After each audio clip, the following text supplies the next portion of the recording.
Hello and welcome back to the Irish Mags Show, your weekly Newcastle United podcast brought to you by the Irish Mags NUFC supporters group.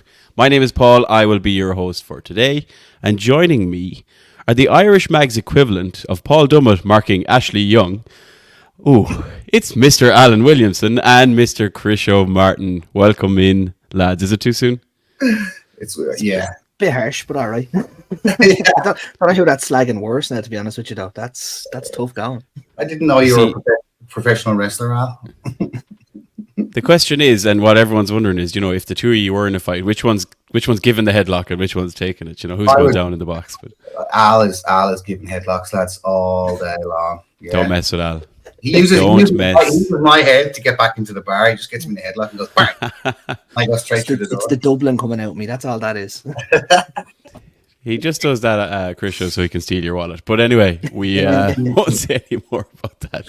Just the three of us again today and this week, lads. Obviously, last week we were joined by the excellent Emile Franchi for a really good show last week. So obviously check that out, listeners, if you haven't already. A lot has happened since then. We were very chilled last week because there was no games, lads. And obviously since then we've had 2 games where a hell of a lot has happened. Dramatics, scandal, frustration, many words to describe that. But positively, we saw a whole host of Irish Mags travelling over the last few weeks. I guess having 2 home games in 4 days is very beneficial in terms of travel purposes. And also looks like we managed to secure and lock in quite a few tickets. So we'll be going through a lot of that, as well as our thoughts on what happened in said Premier League games. A lot of positives, a couple of negative things to talk about. And I guess where we'll start, and to change things up a bit this week, lads. Alan, you could just give me a nod if my facts are correct. I believe there was a meet-up at the weekend for the West Ham game, and I believe I saw the elusive Mr. Crisho Martin in attendance. Now, I can't normally talk myself because I've only really attended one meetup, but my excuse is the whole 2.5 hours away journey time, parking, staying overnight. Absolutely. Crisho, on the other hand, is this true, Crisho? Were you in the flesh, in the bleaker last weekend? I can confirm now live on our show that I was. Hallelujah. It was a hallelujah. I managed to worm my way down and brought my little bag and my little hat, and I lost my umbrella. So I know I've lost gloves, and now I've lost my umbrella. Is it a Newcastle umbrella? Probably not. No, it's just some fancy Dan wouldn't handle one. But at the same time, I said I was going to lose it, and I did. Luckily, Johnny has it there, I think, at the bar. But that meetup was that was a roller coaster all day. Great excitement at the start. Everyone chit-chatting about, look at the team, the squad. Okay, fair enough, right? Okay. I think we have this, Went 1-0 up. Yeah, fantastic. 1-1. Couldn't believe the space that I'll do a real quick summary just to kind of get to the fact that the amount of crack that was had. Essentially, like the first goal straight over the top. Couldn't believe it. It was like as if he was walking in the park, just strolled in, scored the goal. The other 2 goals, I can't believe West Ham took the free kick when Shar was on the ground. What was the referee thinking? And then we kind of, at halftime, bit of a chit chat. Everyone was feeling a bit glum, but we were still in it. 3 or 4 minutes into the second half, Jared Bowen, the guy we should have bought from Hull City, smashes it away. I thought, honestly, it was game over. But then because of the sweet points that we get down in the Bleecker Street Bar, everyone started to kind of go, hang on a second, this is Newcastle United. We support this. No, hang on. If we get one back, we're still in it. We're at home. And I walked out the door, and Al will confirm this, and I went, I'm calling it 4-3, like that. And I walked out. Clearly not really believing that, but trying to stay positive for the first time getting out of the house in about maybe 3 months. I went outside and thought, I can't believe I just said that. That's ridiculous. Came back in and then proceeded to watch the greatest 25 minutes of football I've ever seen. This season. We'll take it. And the crack was to go from like, oh, wow, yeah, we're doing well. Oh, I can't believe that happened. To the ultimate euphoria that happened over that half an hour. I actually twisted my ankle. Celebrating the 4th goal, jumping on Al and Sean and twisting the way you can do it really quickly like that. And I thought, no, it's okay. I was a bit tipsy as well. And when I got home, I took off my shoe and my ankle was the size of my literal head. And I couldn't believe it. And I was off my feet for 2 days, but it was well worth it. Great meetup. We had local people from Newcastle. That's actually starting to build up quite a lot now. In fact, we were outnumbered, Al, weren't we? When we first got there, it was 5-4 to the Geordies, and we were kind of sitting there going, "Oh no, this is not going to be good," and they're going to think there's not that many Irish mags. But we managed to wrap it up towards the end when a couple of lads made late entries. Thank God. Nice. Yeah. But it is wonderful to see, Paul, like local people on holiday in Dublin. They type really quickly, even into Google or Twitter or wherever, where to watch the Newcastle match, and boom, our place comes up, and they're straight in. It's wonderful. Love it. It's great. Like, I saw some of the pictures, the crack, whatever about being at the game. I really wanted to be in the pub as well because, like, as you said, like, the comeback was ridiculous. I was out Friday night, very heavy session, not going to lie. Got up. I don't get hangovers too badly, but I was wreck tired. Stuck on the match, obviously, starting to liven up, bit of toast and all that kind of stuff. And then 90 minutes of that. By the end of the game, there was no more hangover, lads. There was no more drink. I was like, let's go again, do you know? So yeah, great to see, obviously, the celebrations that happened with that. I was going to say, Krisha, you know, it's a pity you lost your umbrella, because I feel like after a 4-3, Alan, Krisha would have been dancing down the streets of Dublin doing a bit of singing in the rain, swinging around the lampposts and all that. But I wanted not to do with his it. ankle. What I kind of did is I kind of poorly zigzagged home with my sore ankle, looking like I've just crawled out from underneath a car. And people were like, "What's the story with this guy?" And I wore my hat all the way home. So everybody I went by, they were going, "Hey, that's one of those Irish mag guys. It's the guy from the podcast." But I was like, "No big freaks. No big deal. No big deal. No big deal." To be fair, with an ankle like that, if you were playing for Newcastle, you probably would have got brought back on. But again, save it for later. I'll put that into the injury list of Newcastle United. Now we have Newcastle United fans. Do you know what? You might as well. It's an epidemic and it has spread across all of us. The meetups look great. Obviously, we had the meetup for the Everton game as well, which we'll come to, Alan. But to jump back on, I mentioned at the top of the show, we had a load of Irish mags travelling, which, like, again, at this stage of the season and in previous seasons, if we go back, it's not a long time ago, 3 seasons ago, would you see as many people travelling over for mid-table mediocrity or relegation battles? We hate to say it, but like the obvious reality of it is it makes us sound a bit plastic, but when you have to book a whole weekend, spend a ton of cash, book flights, maybe miss work, all that kind of stuff, it's just not as easy to go.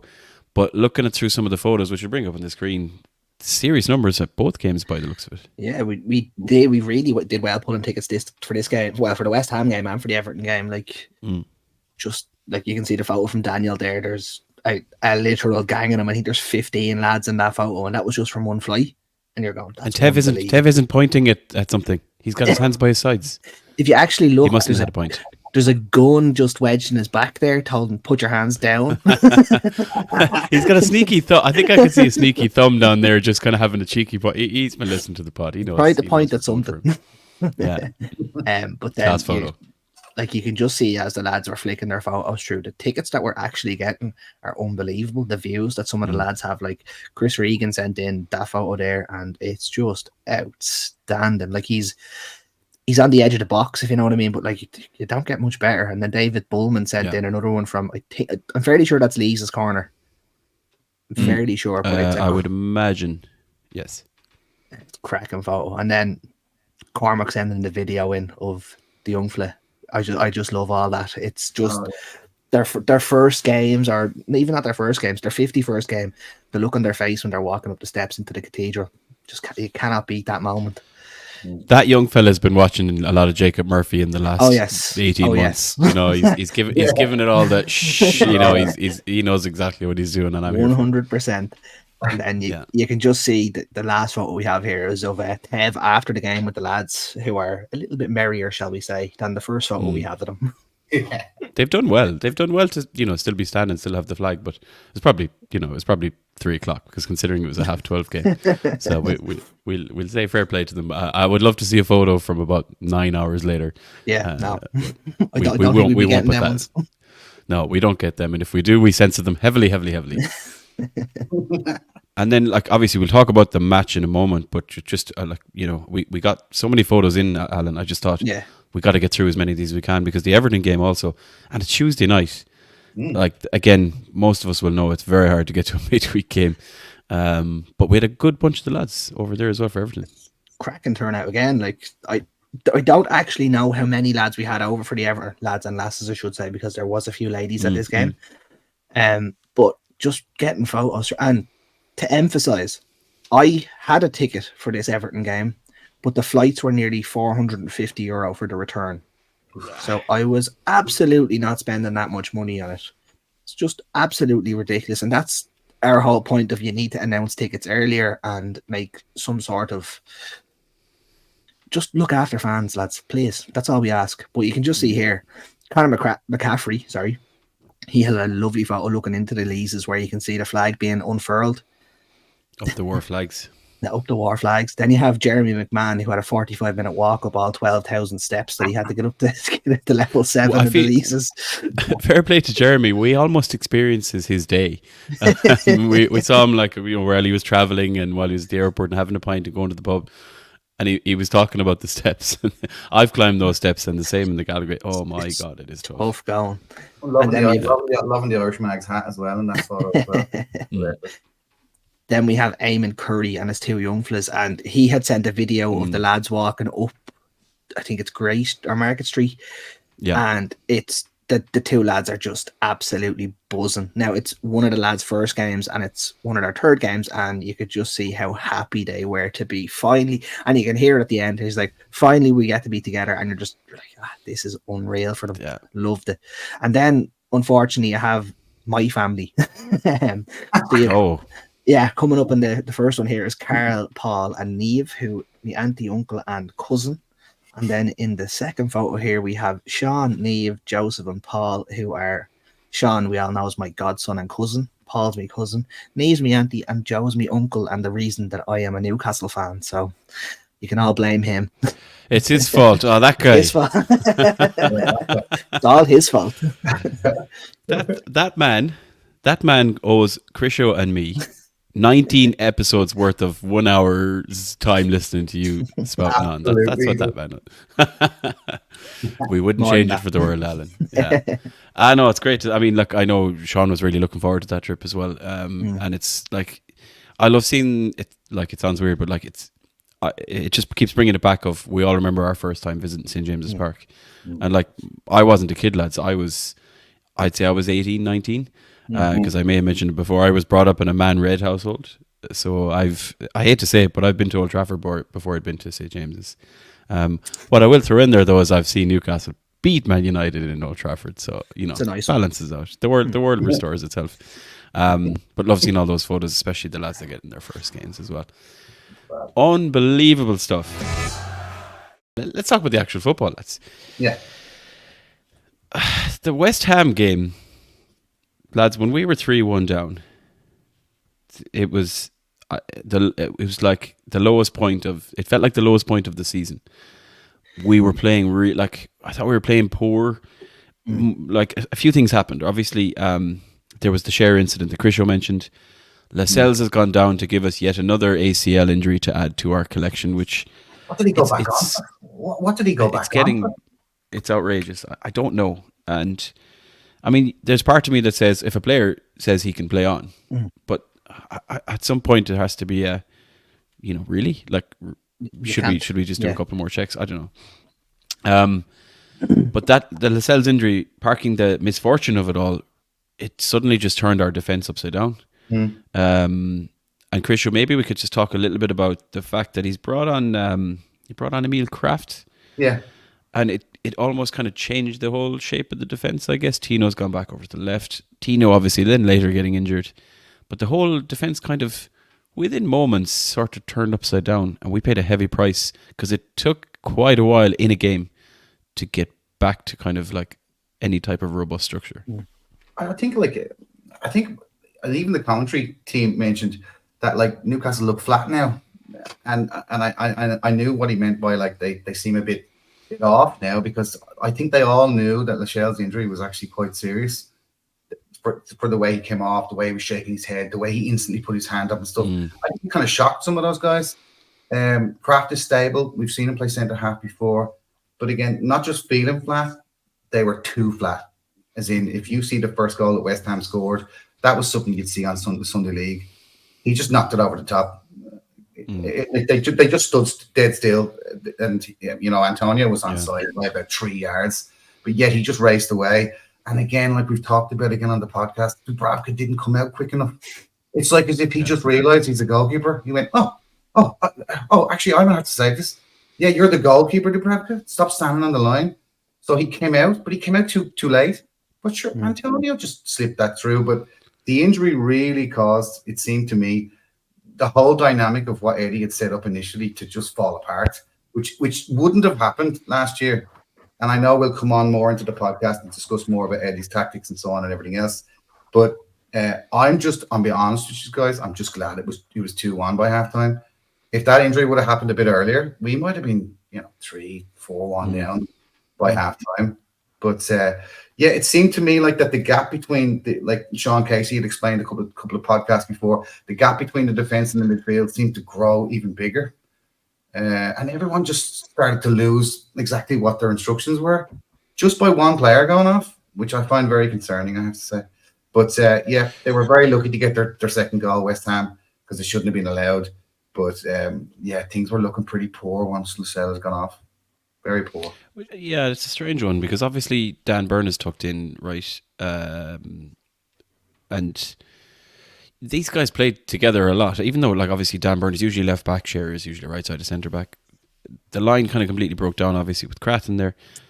I just was like, how do maybe it's because no matter how much training you do in a match situation, it's just not, you just can't factor for that, right? Because the defence that was so strong last year was literally built on Shearer and Botman and company, right? So Shearer and Botman obviously building that partnership. Suddenly then it's been obviously rocky with Botman being injured. Lascelles has been in there. And then Lascelles is gone. Shearer is the only constant in there. And we've talked about Shearer before. He likes to get lost and wander a bit. So, all of a sudden then it just looked like one of the worst defensive lines you'd see at Premier League level. And that's in a Premier League where there is a low standard of defending and a lot of teams conceding a lot of goals. And unfortunately, we are one of them. We'll quickly just touch on some of the other injuries. And then we might just talk about that Jared Bowen goal. But injuries-wise, so Lascelles is gone. Then Tino, I couldn't believe I was watching this, Al. He rolls over on his foot. He literally just rolls over. There was not much happening around him. The ball hit against him. I think he was like, the ball just hit against him. Without a whole lot of like, it didn't feel like he was even at full speed or full strength. He just rolls over on it. It's sore, don't get me wrong. I'm just like, give us a break. And if you're to believe Twitter, unfortunately, his season's over. Yeah, his season's over. I thought I saw a month earlier. Well, I suppose that's the season, really. We're in April. Yeah, like it's mental. Like, I don't get us wrong. Every team gets injuries, but the injuries we are getting are they're constant freak injuries, ridiculous. Like, how many teams will have two centre halves come up with 3 ACL injuries in a season? That it doesn't happen. And Lascelles' ACL injury was literally a coming together of 2 legs, and that was it. He's gone for 9 months. Botman done the same. It's just something has to give eventually. Like, I'm gonna move on to the Mickey injury because he strained knee ligaments or knee tendons crossing a football. If there's ever a more Newcastle injury, it's what injured him? Kicking a football. Yeah. So a footballer gets injured kicking a football. Right, lads, I think there's actually something wrong here. So I don't know why I'm laughing. I'm just like, what else can you do? Because if you don't laugh, you'll cry. If you do not laugh, you'll cry at this. Like, Alice, the serious thing is here, and I think we 3 of us need to discuss it here. Is Eddie Howe's training far too intense for these players? Do we need better athletes signed into the club? Are these guys like, you ever see like when you have an old elastic band starts to get a little few edges and you might pull it too tight and it snaps? I think some of these fellas are like old rubber bands. They're done. These guys are cooked. They're done. We need to, and again, I'm not being sensational. I'm trying not to be anyway, but they need to be moved on, because if Eddie Howe is going to do that intense training, these guys aren't good enough athletes for this. Yes and no. Like, Willock is one of our biggest athletes. Right. And he's been out for most of the season. So Is it the type of training? Is it like... It's hard to know, like, because part of me would say because obviously what you see a lot of is players pulling up, so that's hamstrings, that's, thigh injuries, the groin goes, and they're the kind of injuries that happen when you have a lot of football played in the season, and you're usually not out for that long, and that's where your squad rotation is there. Alan made the point there about, like, 2 of your 3 centre halves. Let's say we have 3. We'll call Dan Burn a left back for the moment. But 2 of your 3 centre halves picking up ACL. Harvey Barnes breaking his toe. Anderson back. Dan Burn back. Jacob Murphy shoulder. The Nick Pope thing. A goalie, like, yes, it's goalkeeper injuring his shoulder. You might consider normal. He did that making a save he's made 1,000 times. There has to be something in terms of, we play a very high intensity system.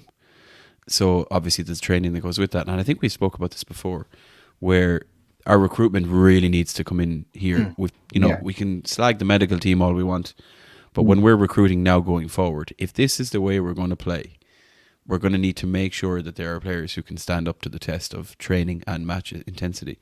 But at the same time, the last piece I would say is Isaac was never getting injured when he was at Sociedad or as a youth player at Dortmund, even though he didn't really play a lot of first team football. And again, look what he does when he's there. He's got the highest goals per minute in the Premier League. When he plays, he scores. He just hasn't played enough. So I don't know. I feel like, Krisho, there is something there. Is it the weather? But it's is bad. It the weather? Is it the weather? Is it it's just too cold? Is it low atmospheric pressure in Newcastle? Is it the water? I'd be willing to say that Sweden's a little bit colder than Newcastle. So that's not going to really affect Alex Isak. Is it the training pitches need to be redone? Well, that will be my point. The training ground hasn't been improved in 170 odd years. Like, from that wonderful owner we previously had, it's something has to give. Like, we can't keep putting stick and plasters over problems. We just need to go gung ho, get a new training ground in. Like, Leicester have one of the elite training grounds on planet Earth. They went through a season a couple of years ago where they got relegated and they had a hell of a lot of injuries. This season, where they're into their new training ground, I was only reading it today, they have the second least amount of injuries in the Championship. So it has to have some sort of correlation. Like, you can't put professional athletes into swimming pools full of ice, like rubber dingy swimming pools full of ice, and expect them to be elite athletes. Fair has to be fair, if you know what I mean. So we have to look after the players as well. So that would be where I'd say we get a new training ground. A lot of these injuries will slowly subsidise. And plus, we had so many more games this season. Throw in the all the Champions League games, gone to quarterfinals and 2 of the cup competitions, which is usually not our style at all. There's a lot there. I mean, there's a lot of fingers that can be pointed. Let's swing away from that for a moment. And let's talk about something very, very positive and made me very happy. Harvey Barnes. Harvey Barnes came onto that pitch and proved exactly why he was signed. In a position where you can argue there's already a very strong player in Anthony Gordon. The impact he made, and again, we've talked about it before, lads, it brought me back to that opening game against Villa, where he came on and it was just like, bang. And he's still not fully fit, but he terrorizes opposition defence and does so very well when that opposition defence is tiring or taking the eye off the ball. The first goal was good. The second goal was bang. Krisho, at what point did your ankle twist itself? Was it the equaliser from Harvey Barnes or the winner from Harvey Barnes? It was the winner that, I just couldn't believe it, because I think I actually shouted, hit it, because I was thinking, like, what are we? This is it. Hit it, please. Kind of like a Steven Gerrard kind of strike in the Champions League kind of thing. And what a hit by this fella! And you could see it meant everything in the world to him. This was his eureka moment. That, like, he was like, I'm here. Barnes, Gordon, and Isak is terrifying. And I don't care what team you are, that is terrifying to have the 3 of them. They all can turn in on either side. They can all play with their right and left foot. They've all got excellent shooting ability, and if we can get those 3 of them playing, we are terrifying next season. Honestly, Barnes is sensational. He's like Miggy, but with output. Me with a brain. There is some stuff going around that he's already bested Alan St. Maximin's best goal return, and he's played like 25 minutes of football or something this season.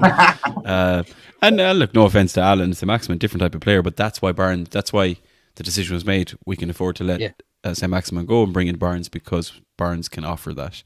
Yeah. And as you say, Krisho, if we had a bit of that depth, we saw that tweet that was going around. It listed out our full 11 prior to the Everton game, which we'll come to in a minute, where we have a full 11, if not 12, of first team quality players that could have played that weren't available. But yeah, as you said, having someone like Harvey Barnes there, obviously, to start, but even to come on, unbelievable impact, and delighted for him. Yeah. Like confidence, critics, it's hard with carrying a big fee. The player doesn't decide the fee, but it's great to see. Yeah. Okay, the last thing on the West Ham game, because it would have carried on to the Everton game, was a second yellow card for Anthony Gordon. Now, lads, if this was the other way around, in terms of it was one of their players doing it to Newcastle, I would have been like, yeah, yellow card, good luck, deserve it. At the same time, he's rolled the ball and it was picked up by the goalkeeper, towards the edge of the box. Like, I feel like there's an element of, is he really kicked it away? He's just kind of tapped it. It's gone to the keeper, who then passes it back to he hasn't kicked it out over the line. He hasn't kicked it into the crowd. No. I don't know. It's harsh, but it was stupid. It was like, I don't get the argument. He only kicked it this far. He kicked the ball away. You don't do it. And he knows he can't. When you're on a yellow card, and he's a 22-year-old kid at the end of the day. Like, he's a kid. He'll learn. Not the end of the world. He was outstanding against West Ham. So we'll give him that.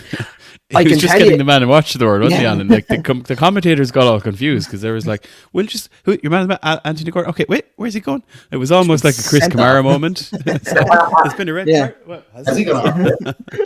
That's exactly it. But like, the one thing I can say is Jared Bowen and Kurt Zouma got him sent off because the ref flashed the yellow and then looked and went, I've already booked him. He has to go now. And Bowen and Zouma pointed it out. So come here.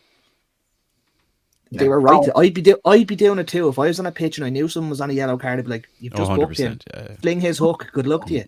So can't argue with it. He shouldn't have kicked the ball away, but he was outstanding. Yeah, he was outstanding. It's very disappointing though, and very. If it was 6-3 and he did that, I don't think anybody would have went, whatever. The keeper would have just picked up, played it on. But it was a 4-3 game. West Ham are well within their right to go, hang on a second, you can't do that. And you could see them pointing at it and pointing at the referee, not exactly to get him sent off as such, but to go, look, referee's just kicked the ball away. And you're kind of thinking to yourself, did he not want to play against Everton? Well, I don't think so. Don't be ridiculous. But look, let's keep it positive, lads. Bruno didn't get booked again. And that's sensational that he hasn't been booked in nearly 12 games. Fair play to him, yeah. Fair play to him. I was worried when I went to what game did I go to recently? I'm having an absolute mind fart here. The last game I went to, I was worried of him missing that, and that was like a month ago or something, like even 5 weeks ago. So fair play to him. He has it in him to not get booked, but you can see him pull out of a tackle. Every now and again he does the kind of pulling the hands back when before he'd be throwing himself into it. Well, he was throwing kicks at his best friend. Do you know what I mean? I enjoyed that in fairness. All game. His best friend's a great player as well, Paqueta. I don't like him in terms of, I'm not a big fan of him. He goes down and but he's a serious player, serious machine in that West Ham midfield. Right. We didn't talk about Isak a lot because I'd like to talk about him for the next game we're going to chat about, which is obviously the Everton game. And lads, we joked at the top of the show, it is quite fresh. It is a bit raw. We know the result. Obviously, we've pretty much dominated an Everton side. Granted, we had an awful lot of injuries and had a lot of what we would say are backup players playing. We started that game like a house on fire. I think it was clear to me the tactic was to actually go at them from the beginning. Clearly evident in the fact that we nearly scored. I think it was Harvey Barnes it was a good save by Pickford, we'll come to in a moment. But Barnes and Isak linking up really, really well. And that takes us on to the Isak goal. And I don't know, lads. I felt like I watched that goal in slow motion as he was doing it. And I was like, there's no way this isn't going in. Even though there was defenders there and he had to, like, I was like, he's going to put this in. Even if he doesn't do it the first time, the second time, he's going to put it in the third time. And I feel like, Alan, I don't know if it's just me. All of a sudden, everybody's woken up to what an incredible player Isak is. He scored 2 penalties against West Ham. Scored a really nice finish against Everton. And now all of a sudden, all of the football Twitterati are kind of like, world-class player, Arsenal are after him. You know, so I was like, yeah, where have you been for the last 18 months, you know? Insane. Well, I have an Arsenal supporting brother, and he was under the illusion that 50 million and Ramsdale will get you Isak. And I was like, what leg are you looking for that? I was like, Ramsdale's worth 15 million. And he might get Isak Hayden. Isak Hayden, they can have him. Isaac. It was the same thing with Spurs. The day after the West Ham game, Spurs were linked with him for 100 million. And I'm going, 100 million doesn't get him. Like, we signed him for 67.9 million. He has now been proven in the Premier League.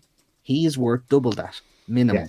Yeah. But because Spurs and Arsenal would be our rivals now, I'd put 150 million price tag on him, unless he's going elsewhere. Sell him to PSG for 120, 130 million. Sell him to Real Madrid for 130 million. He's going nowhere, though. I have to say, the Fabrizio Romano comments today that came out where he's like, I love this project. I'm not like, join this. That's what I love to hear. But that man is outstanding. He wiggled his arse and put a £90 million supposed defender in Jared Brandwaite. Now, don't get me wrong, Brandwaite is outstanding, great player, and will only get better. But Isak dropped the shoulder and put him on his arse and buried the thing. It was the pass from Barnes, inch perfect. The touch, glorious. The run, everything about the goal was outstanding. But just couldn't hold on, unfortunately. He's like a sexy, slinky Giselle, you know, getting his way through like some rampant kind of leopards. If you watch that in slow-mo, the Everton guys were falling all over the place trying to grab anything near him, and he just slipped by in slow-mo. Does it sound familiar, Chris? Isak versus Everton making 4 or 5 defenders just like dead in their feet. Absolutely. Honestly, when he scored, I thought it should have been 3-0 at half-time. Let's just call it. Yeah, no, it should. Dinosaur hands, played well. He saved some. He was smashing. I mean, he really was. I hate saying it, but he really was. Even though he didn't make any saves with his hands, it was mostly his shoulder and his face. But, you know, he got in the way. But it should have been 3-0 at halftime. It should have. We did have chances. Isak probably should have had that second chance. Obviously, Barnes was through. There's an element of like, I don't know. I felt like we were quite dominant. And I felt like the players knew that. But it was almost like if you don't score, you're only asking for trouble, kind of thing. And you're just looking. It's a Sean Dyche. Do you know what I mean? He lives for this. He's like, we'll hold you 0-0, we'll hold you 1-0, and we'll punish you for it. And they did. Before we get to what happened, that unfortunately cost us the additional 2 points, we did have a goal disallowed. And I was delighted. I was like, you love seeing Dan Burns score. And yet, to be fair to him, he's put up with so much grief. He had a really good game playing centre back. It does probably shout to the world that that's where his natural position is, not a left back.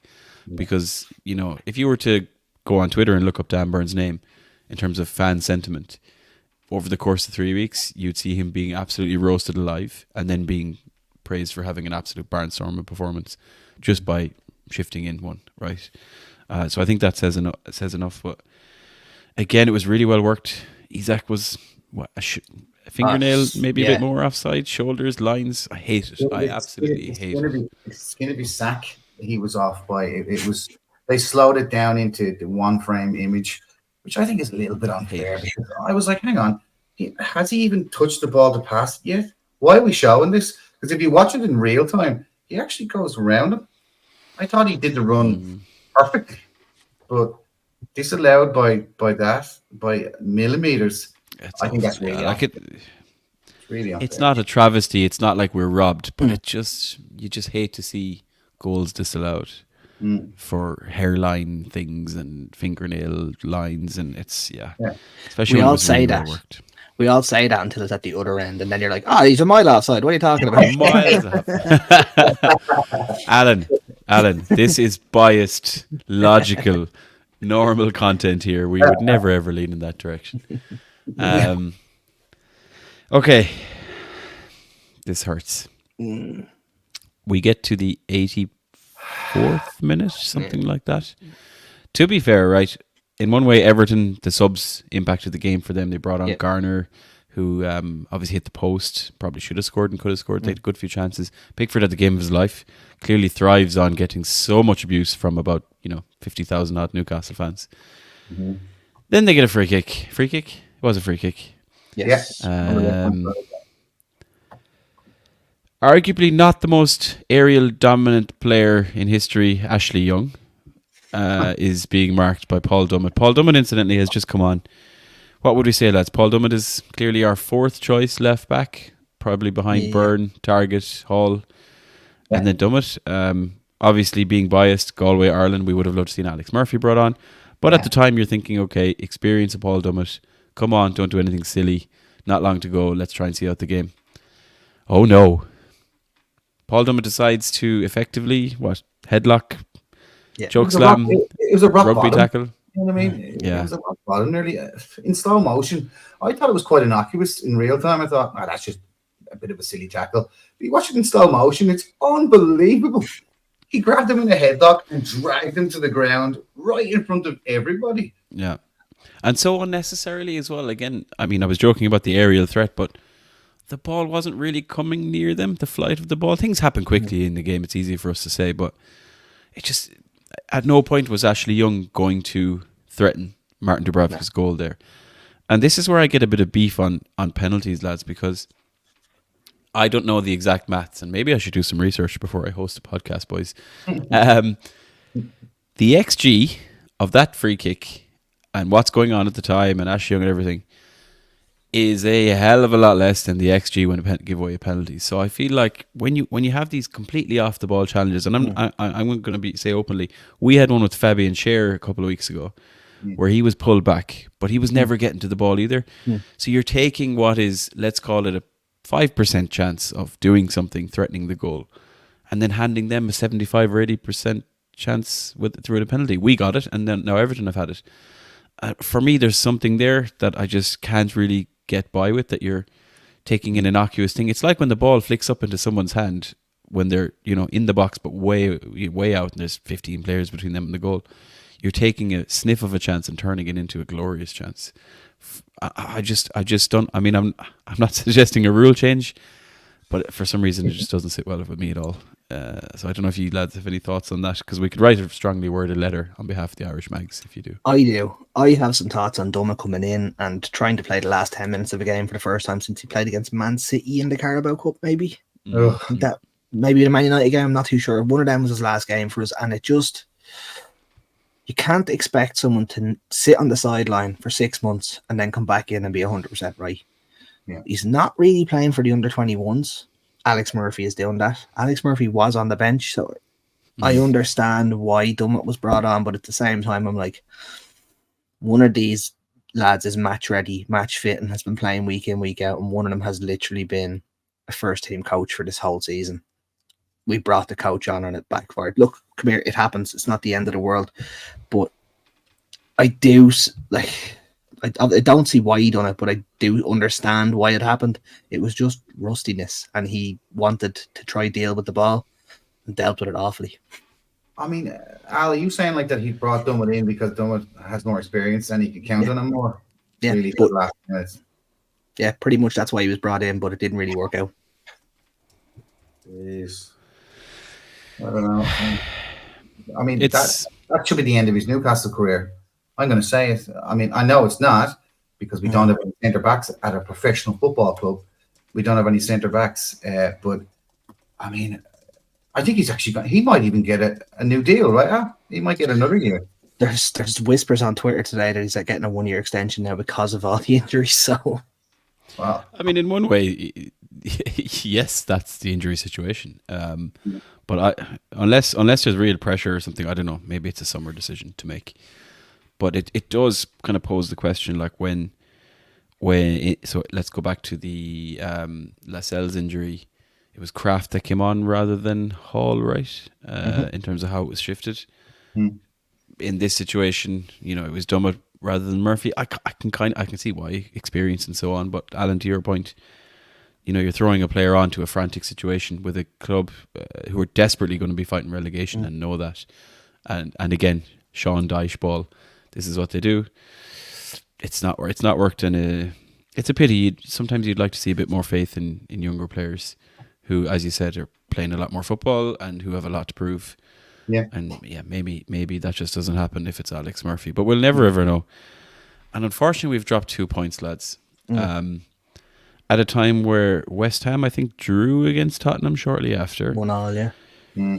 It was a real opportunity for us to overtake them and really put pressure on our friends over at Man Red.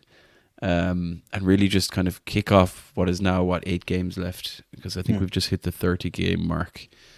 It's disappointing. But we now have a trip to London to do.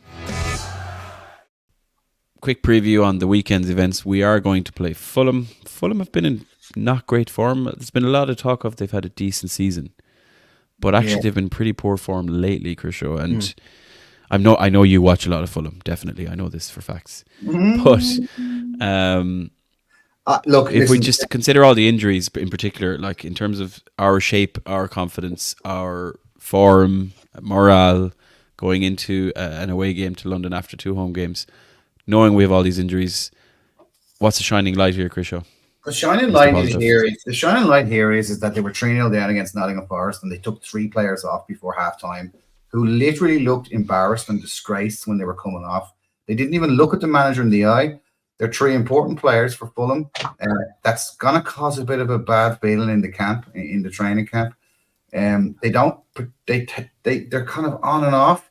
This Silva guy is no messing. This fella, this manager, he just basically did a Mourinho and just made 3 substitutions before halftime. It didn't go down well. They slightly improved. One of our centre backs in the future scored a goal for them, Tossin.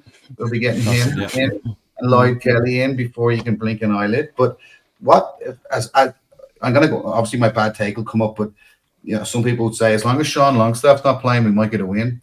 But look, this is going to be very straightforward. We've got to attack it just like we did before, just like we have. Let's be positive, guys. 4 points from 2 games, whether home or away, is still got moving forward. I predict that we will roll over Fulham, Everton style, roll over them 3-0. It'll be over by halftime. And this is the thing. Bruno is playing the best football I've practically ever seen a midfielder play before. Yeah. Against West Ham, he was unbelievable. And against Everton, he basically ran the whole game. But again, that's causing Sean Longstaff and Anderson to basically look like they're doing nothing. But look at, like I said, Fulham, I don't think will pose any problems for us at all. There's a bad feeling there. It's just like their owners, wrestling company AEW. There's a bad feeling. They're a bad team. They're a bad squad. We'll walk over them. It'll be a win for us. They do have a very informed striker, Rodrigo Muniz. Yeah, he looks a player. Looks like he's in the most purple patch. He's in a Miggy Almiron purple patch because if you look at his stats from previous years. It's just he's a bang average striker. I mean, he's young. I think he's relatively young, but you would have concerns normally when you're like, we've got a shaky defense now. Things are a bit all over the shop. 2 things I'll say to you, Alan. One, which is going to make Krisha very happy. He already mentioned it. Isaac Barnes Gordon. That's quite likely what we'd see on Saturday. Saturday game, hopefully. Yeah, Saturday 3 p.m. Research, and then Alan, I want to ask you. Kieran Trippier. Give me something good. I don't think we're going to see him for a couple of weeks by the looks of things. I can see Jacob Murphy playing right back this weekend because Tino isn't going to be around. No, he is technically our 3rd choice right back after Kraft, but I can see Kraft moving in to centre half because I think he might play Byrne left back to try deal with the Willian or winger threat and go back to old style, because if they play Raul Jimenez, they'll have a big target man. And Eddie loves his height for whenever we have a big target man in the box, he'll use Dan Byrne as the left back to minimise that threat. So I do think we're going to see a very unusual patchworked backline this weekend, unfortunately. Well, we can't possibly go 3 at the back or 5 at the back because we just don't have enough players. So there is that. Yeah. I was just, as you're saying it there, and I was writing down, am I thinking, is it Kraft at right back, or as you said, could Kraft be drifted into centre back? But he didn't cover himself in glory when he came on recently. So I'd be surprised if he drops Hall, but then we saw Hall go down as well. Maybe, hopefully it was just cramp, but you just don't know.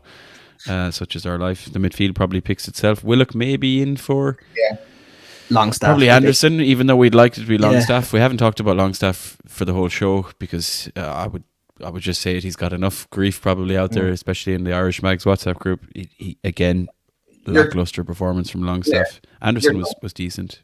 You're going to see, for all Newcastle fans and for all of us here, you're going to see a very unusual thing this Saturday. You're going to see the past lined up in the goal and in the back line, and you're going to see the future of Newcastle United playing up front. That's what you're going to see. The old wood, unfortunately, we've got a really nice sheen on our bark, and then underneath is rotten wood that needs to be just lobbed off and done. Dubravka's gone. Kraft, give me a break. Dummett, give me a break. Honestly, Shar, if he goes down again and holds his face, look, why doesn't he just go and get like a commercial, facial commercial or something? Like, honestly, all of these guys, we have to spend, unfortunately, I don't want to say it out, right? But we do have to sell someone big to get enough money, plus the Adidas sponsorship, plus the Champions League money, to go get Lloyd Kelly, to go get Costin, to go get... We need more defenders, and we need 2 midfielders and a striker. That's a lot of money, guys. And a winger.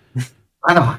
And a winger just is right in there. And a goalkeeper. And a new training ground. We're just throwing it out there as well. What I will say is we do have a pod planned in a couple of weeks' time to really break down the squad, the roles, where we feel it's kind of like where we feel we're happy if we're thinking about the starting 11 perhaps at the beginning of next season. Tonali with an asterisk because I think he's still going to miss the opening game of next season and more, but we didn't even talk about that. That's for another day as well.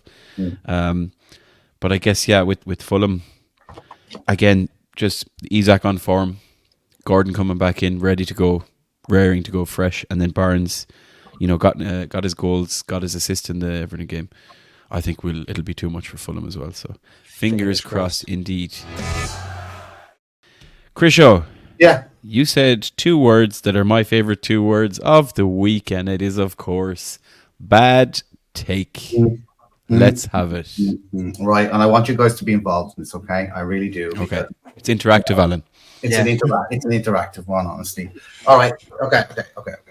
Eddie Howe, his time is up.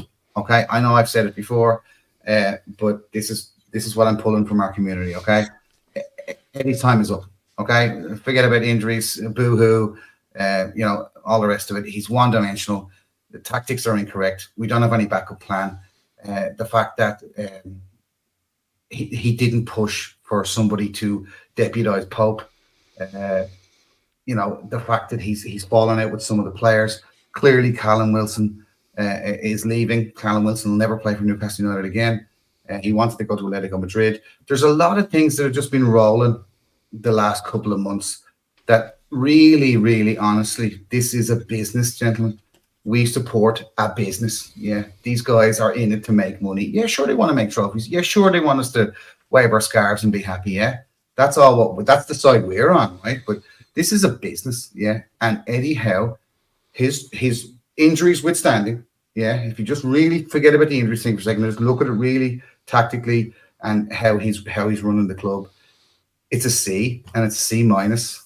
It might even be a D, and let's get past the dreams of last year where we basically overreached, by about 3 or 4 years worth of development.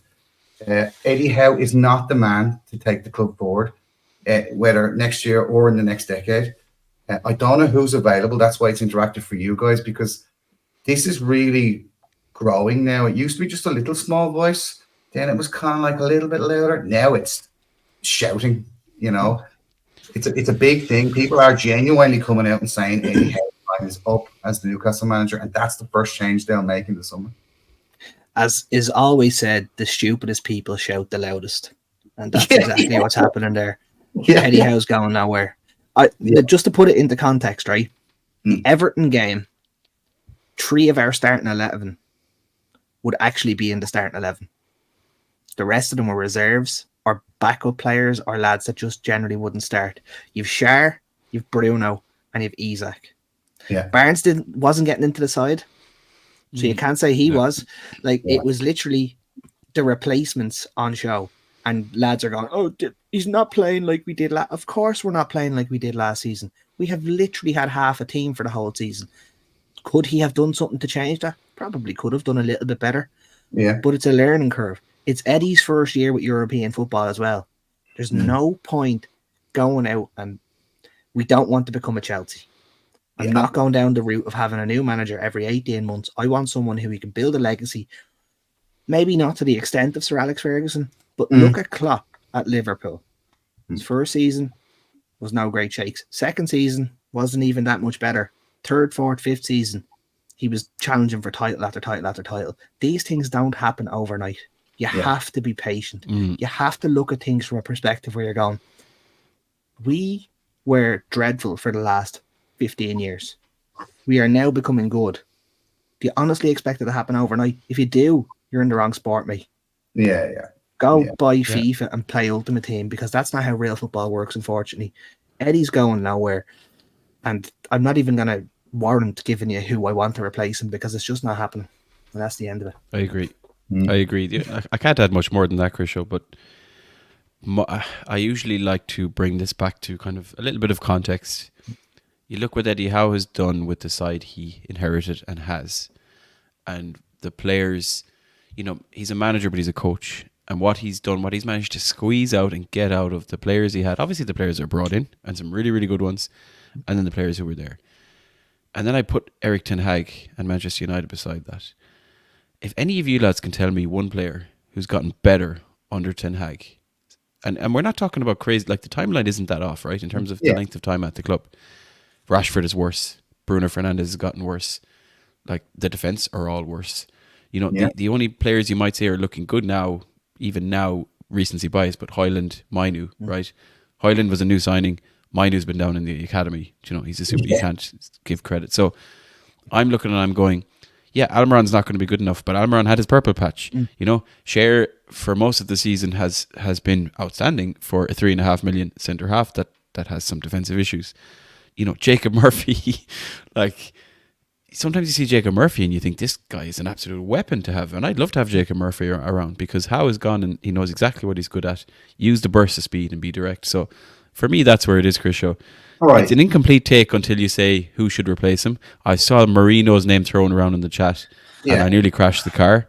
So for me, it's a bad take without more context or replacement. But if you're throwing Marino in there, God no. Good God no. I have one question just for Julius, real quick, right? Just real quick. If we were in the league position we're in right now, with no injuries, right? All of the Tonali, everybody available, right? We were 8th. We got to 2 quarterfinals, got knocked out, and we had a full squad. Would you guys still be kind of like, no? I think we're still going forward. I think it's grand. Okay. I think we're grand. Don't change the manager. Nope.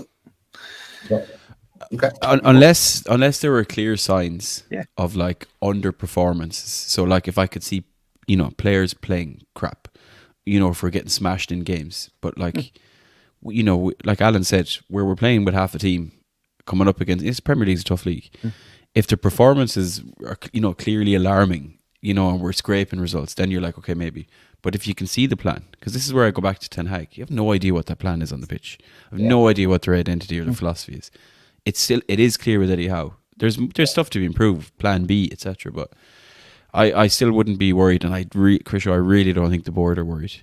I think that they're very much behind this guy, and he's earned credit in the bank, which is a cliche, but like give him that full strength, give him 90% of our squad, let him have the time with that, and then come back and say he's not good enough. That's where I would be on that. That was a good take, Chris. I enjoyed that. Okay, good. Okay. It's a good bad take. Sorry, it's not a good take. It's a terrible take, but it's a good bad one. Right, let's see if we can make things a bit worse. Although, maybe not actually. Just before we finish this week's show, I think we are going to have an Irish Magstermind quiz. But in a recent development, Alan has cracked his knuckles there. He's confident. I don't know if he should be as confident because this week Alan will not be up against Crisho in the quiz. I will be taking on Alan in the Irish Magstermind quiz, which will, of course, be hosted by our own Crisho.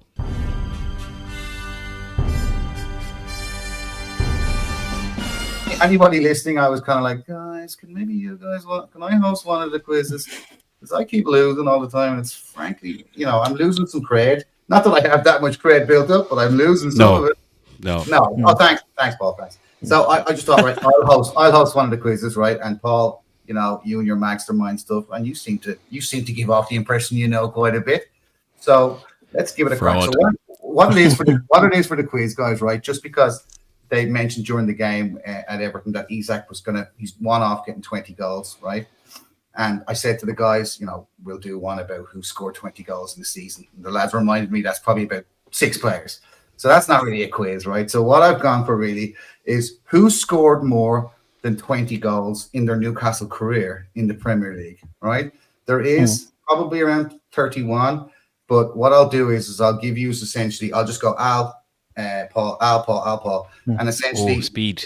Once essentially you get 3 wrong answers, you're out, and whoever's left wins. So it's a different kind of quiz rather than You didn't tell us that part of the bit. No, it's fine. Yeah. I know. Yeah, I'm just trying to catch it on the hop a little bit. So for everybody listening, right, what this is, I'll start with Paul, and we'll just go Paul, Alan, Paul, Alan, Paul. I just want names, right, of who scored more than 20 goals in their Newcastle career in the Premier League for Newcastle United. Okay. All right. So I'm gonna start in 3, 2, 1. Paul. Alan Shearer. Yes. Andy Cole. Yes. Les Ferdinand. Yes. Dwight Gale. Yes. It's a good shout. Alexander Isak. Yes. Nobby Solano. Give me a second there, gentlemen. Yes. Peter Beardsley. Yes. Rob Lee. Yes, Alan. This is an interesting game. Gary Speed. Yes, Paul. 29 goals for Newcastle United. Overtime. Bosh. Craig Bellamy. Yes, Alan. 27 goals in his career for Newcastle. Ayosi Perez. Oh, it's a good show. Yes, Paul. 33 goals for Newcastle United in his career. No.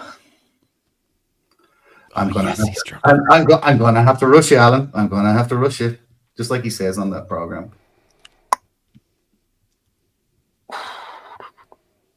You're missing some dream machines in this, lads. Come on now.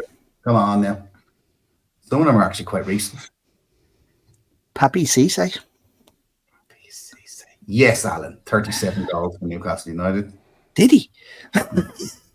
Go on, Demba Ba. I was afraid to use him. Yes, Paul. 29 goals for Newcastle United.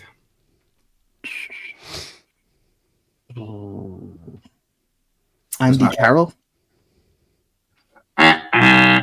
Oh, 15 goals. 15 goals for Newcastle United. Are these Premier League goals, Chris, or are they career Premier League goals? goals. Yeah. Premier League goals. Okay. Premier League goals. Yeah. So Perez didn't score 33 Premier League goals for us. Would you give over? Hey, you back off IOC Perez. I'll hear no bad IOC Perez talk. He scored a hat-trick once, so that was 20% of them. Callum Wilson, Grisho. Yes. Oh, Shola Amiobi. How the fuck did I forget about him? Mm-hmm. Yes.